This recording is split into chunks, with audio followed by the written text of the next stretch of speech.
mà tôi tụi nhỏ chia chán này xin thô bi si xin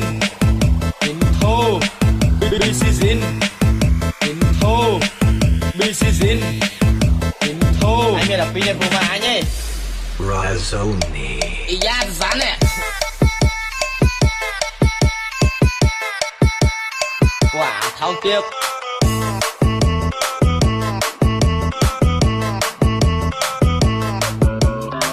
máu chi mà tôi tụi nhỏ chia chán này chưa anh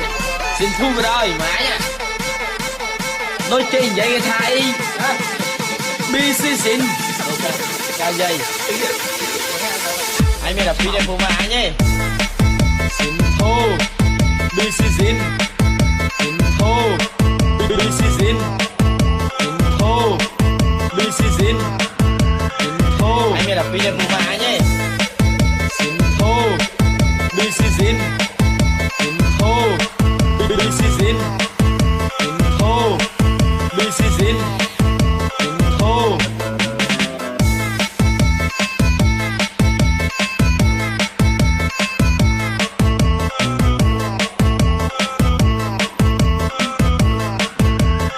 anh nghe là video của mà nhé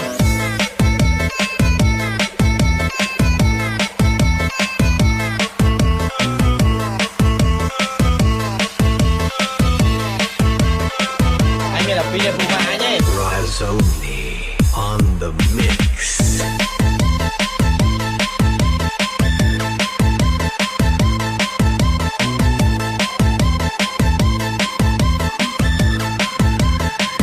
anh nghe là video của mà nhé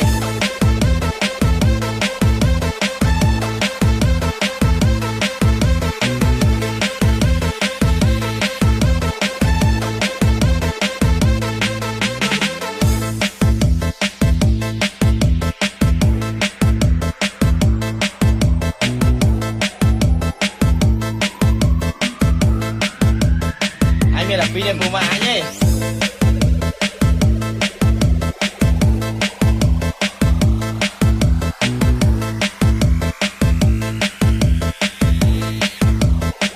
anh nghe là video của mà nhé iya rán nè quả thao tiếp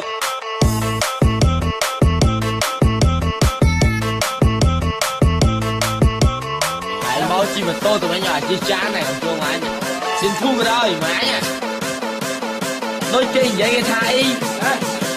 bi si xin cao dây anh nghe là video của mà nhé xin thô bi si xin thô bi si xin thô bi si xin thô anh nghe là video của mà nhé xin thô bi si xin thô bi si xin thô bi si xin thô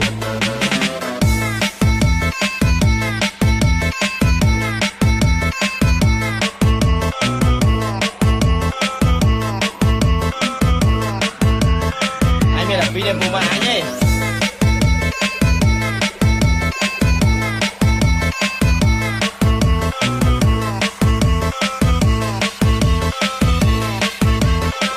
anh nghe là video của mà nhé